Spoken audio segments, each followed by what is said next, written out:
Hey everyone, it's Paul Boruta, CEO of Slingwave. A little bit different version of the Incremental Marketer today. Today we're going to share a presentation on the industry and changes in marketing attribution we hope everyone knows about. Let's go. Welcome to the Incremental Marketer, a content series where we meet with top marketing executives and leaders across industries to help you drive growth in your business.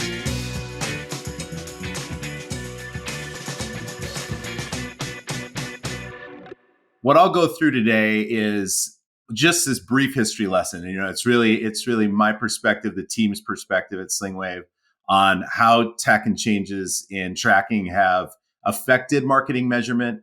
There's a lot of implications in terms of organizations who are built their systems a certain way. There's a lot of opportunity for those who are maybe in the early stages of thinking about how do they measure their marketing spend effectively.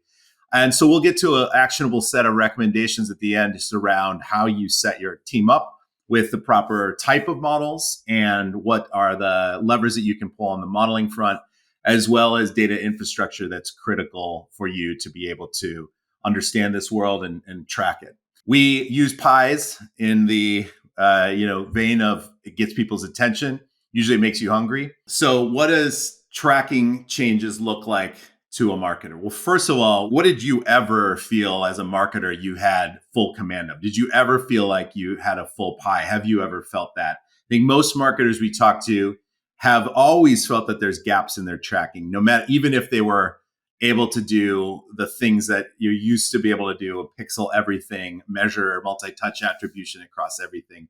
You still had, as an organization, gaps. And there's that famous quote, half of my marketing spend is wasted. I just don't know which half.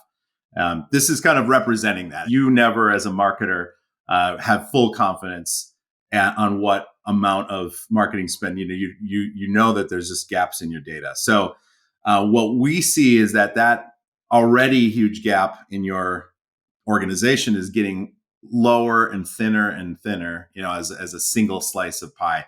And we'll talk through the changes that are affecting that. But your future state, if you don't adapt, starts to look much more like the single pie or less, a lot less data to work with. How do we want to get to an ideal state as a marketer? And we at Slingwave believe this community of marketing analytics believes that you are able to get to an ideal state where you're filling in that gap in your organization's data. You're not sliding down the path of having no data to work with. You're filling it in with a proper set of data. But to get there, we have a brief history lesson, and it really is what's old is new. The past is ironically the future, but in a much more advanced and exciting way, in our opinion. So you think back to the 1940s, 50s, radio and print, and then addition of television, largely in earnest in the 60s.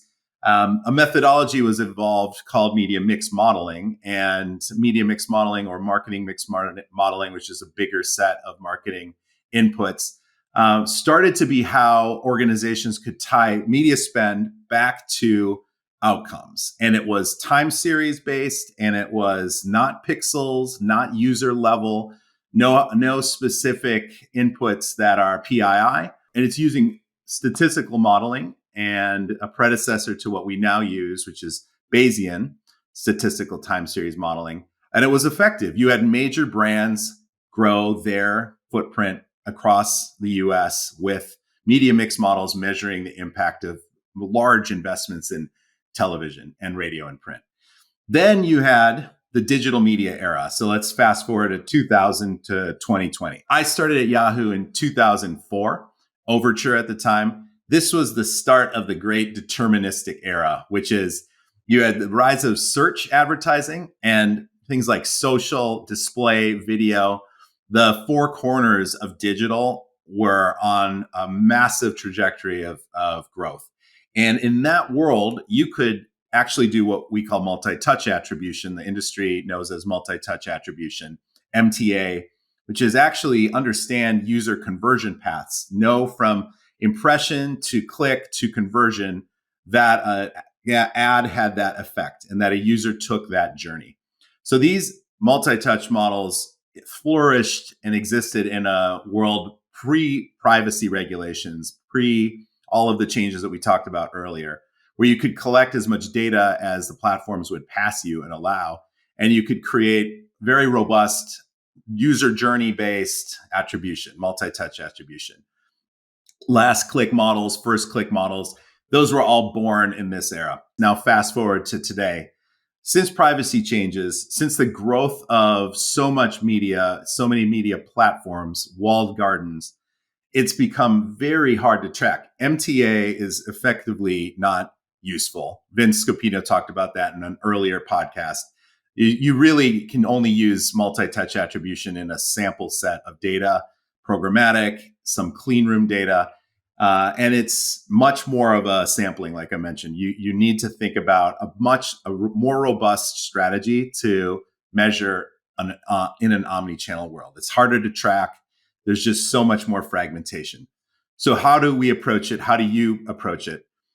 Think about it from the what's old is new. Bring in the hybrid approach of a media mix model. This is the most powerful tool that you can add to your team's arsenal.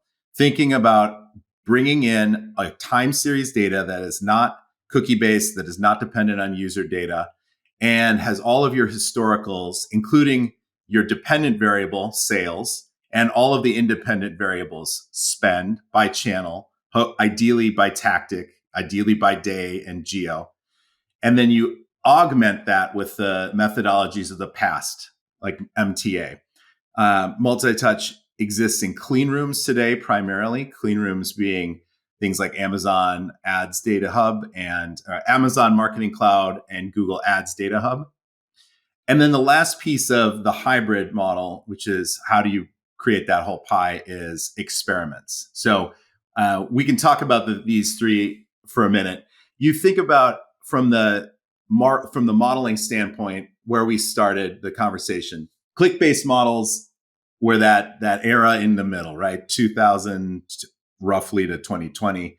Many marketers built up these last click models, which they were looking at their Google Analytics data, thinking about is that click coming in, from a channel? I can credit that channel to the conversion, but most all marketers know that those are directional at best, and they're just plain wrong. I love Kim Larson's quote here: last click is just plain wrong, although it's at least consistently wrong. So now you have a model that's not telling the truth. It's showing over credit to certain channels like brand search that users walking in the door anyway.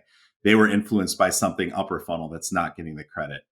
So take that click model, put it aside, build as an organization a 3-pillar strategy around media mix modeling. One, that is top down. It's probabilistic. You can leverage very compelling open source technologies. Slingwave has our own proprietary MMM. We've built it purpose built for this use case. Privacy centric. There's no user level data needed. That's your starting point. Then add in what you can from multi-touch attribution, the remnants of clean room data and pixel-based data that still exists from the platforms. It's highly sampled. And as I mentioned in Meta's case, you get model data back. It's a fuzzy input, but it's at least an input that can be consistent and directional into your models. And then third pillar is to add in an experimentation discipline. So match market testing is similar to MMM's methodology that's been in market for quite a long time, and it's back in terms of its effectiveness.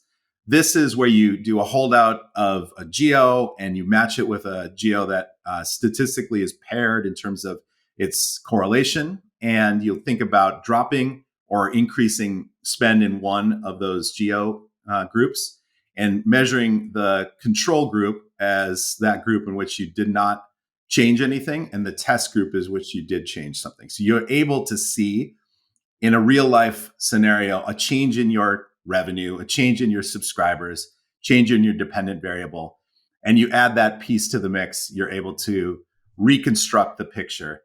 And we always recommend for marketers that they take an approach of the 3 of these pillars. The problem is there's not one single solution of these 3 can give you the full picture. It is biased. There may be gaps, But when you combine a 3 strategy of MMM, clean room MTA or Markov MTA, and experimentation, you're able to reconstruct that picture. So there is an opportunity for marketers, especially those who are on the front of the curve of adopting this type of strategy, and you have a team internally or you've partnered with someone externally who's an expert in this to be able to understand the picture. You now have an advantage in market. You're able to compete and outcompete, versus your competition. We have many places where to start. I think this is probably a future episode of the Incremental Marketer, which is all just around data infrastructure. We have recommendations around server to server tracking. Everyone should be moved and or moving to that at this stage, not relying on just your pixel historical based tracking. And then sources of truth, first party data, getting that structured in a marketing data warehouse that can be purpose built for this type of analysis is critically important. And it's a huge opportunity. So with that, we look forward to a chat. Please reach out, like, share, subscribe. Happy to spend time to talk through this with your organization and look forward to any feedback and thoughts.